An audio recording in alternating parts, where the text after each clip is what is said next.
पुरुषार्थ से प्रारब्ध, संपूर्ण पवित्रता। आज का हमारा विषय है संपूर्ण पवित्रता। तो आइए इस विषय पर चर्चा कर जीवन में पवित्रता को धारण करें। ओम शांति। हमें बाप समान संपूर्ण निर्विकारी बनना है। अपने चित्त को शांत, निर्मल, प्रेम और शुभ भावनाओं से भरपूर करना है। पवित्र तो अनेक आत्माएं बन गए, पर पवित्रता का बल थोड़ों के अंदर ही रहता है। पवित्र बनना अलग बात, निर्विकारी बनना अलग बात, और पवित्रता का बल अपने में बढ़ाना ये महत्वपूर्ण बात है। संपूर्ण पवित्र बनने का सुख परम सुख है।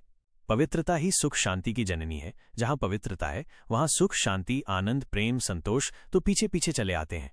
पवित्रता की कमी मनुष्य को चिड़चिड़ा बनाती है, उसे दुखी करती है, उसके अंदर अशांति पैदा करती है, चाहे अशांति का कोई भी कारण हो, चाहे दुखों का कोई भी कारण हो। परंतु मूल में उनका कारण है अपवित्रता, अर्थात पवित्रता की शक्ति की कमी। हमारी पवित्रता तो संसार के लिए वरदान है। हमारी पवित्रता तो प्रकृति के लिए शक्ति है, खुराक है। हम जितने पवित्र बनते जाते हैं, ईश्वरीय कार्य में उतना ही सहयोग मिलता जाता है। हमें अपनी काम वासना को संपूर्ण रूप से नष्ट कर देना है। काम की अगर सूक्ष्म इच्छाएं भी रह गई हैं, उनको भी समाप्त कर देना है। एक संकल्प करें, अब ये मेरा सब्जेक्ट ही नहीं है, मैंने इसको त्याग दिया है। मेरी तो नेचर ही संपूर्ण पवित्र है।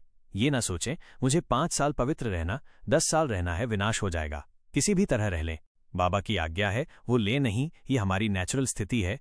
हम हैं ही पवित्र। सोचो हम परम धाम में कैसे थे, जब देव युग में आए तो हमारी प्योरिटी कैसी थी। पवित्रता ही तो सबसे बड़ी चीज है जिसे संसार ने भुला दिया है।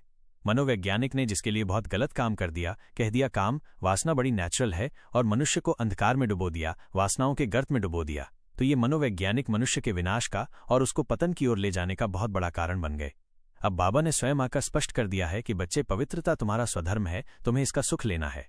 तो संकल्प कर लें कि अब पवित्रता ही मेरा जीवन है। कोई भी व्यर्थ संकल्प आते हैं, व्यर्थ इच्छाएं पूर्ण होती हैं, पास्ट के संस्कार मर्ज होते हैं, या संसार के वातावरण को देखकर उसके प्रभाव में आकर कुछ नेगेटिविटी आती है, या स्वप्नों में कुछ गंदगी आती है, इन सबको तेजी से समाप्त करते चलेंगे।